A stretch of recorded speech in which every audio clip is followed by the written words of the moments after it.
So, this really been wonderful. We've really covered a lot of ground here. I'm wondering, is there anything that I haven't asked you about that you would like me to ask you to elaborate on at all?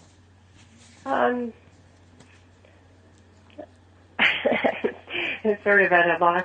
Um, well, sometimes people do ask, why do I use red and blue a lot? Yes. And I was at a lecture actually with Doreen Balabanoff, who teaches color theory at OCAD, and it was really interesting because I think I knew this, but I'd forgotten it. Red is the longest wavelength, Yes. and so it really captures your attention, and it's the dying light of the day, Mm-hmm. and it's also the morning light, and then blue The other end of the is at spectrum. the other end, and I tend to use those in sort of opposition.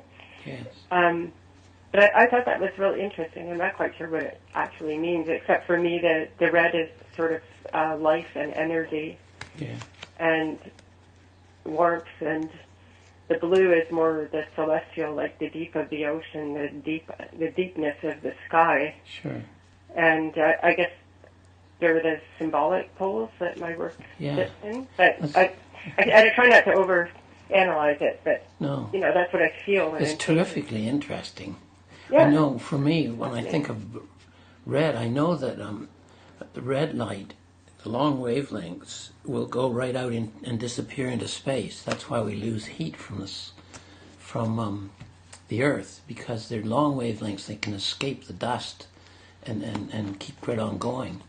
Whereas, so they it's like penetrating when you warm your skin, you feel it inside. Whereas the Yeah. blue, the reason the sky is blue is because otherwise it would be black. It's blue because the blue light, short as it is, bounces back off the dust in the atmosphere. It doesn't get through. It comes back to us. All the other wavelengths keep on going in some way. Yeah. So, That is interesting. so you've got a surface that does both things when you have red and blue. You have a surface that accepts deep penetration of the person's gaze, and you've also got a surface that bounces it back to them to make what they can of it. Oh, well, that's interesting because I'm always working to get depth in the abstraction. It's not a surface Yes. that stops you on the surface. That Yes. it's in kind of a luminous space that Yeah. your gaze enters into, and I guess the color choices are part of the technical things that make that happen. For sure. But I've kind of learned that unconsciously. It's probably better to just be spontaneous and let your psyche tell you what to do a lot of the time, right? Instead of, as you say, analyzing it to death.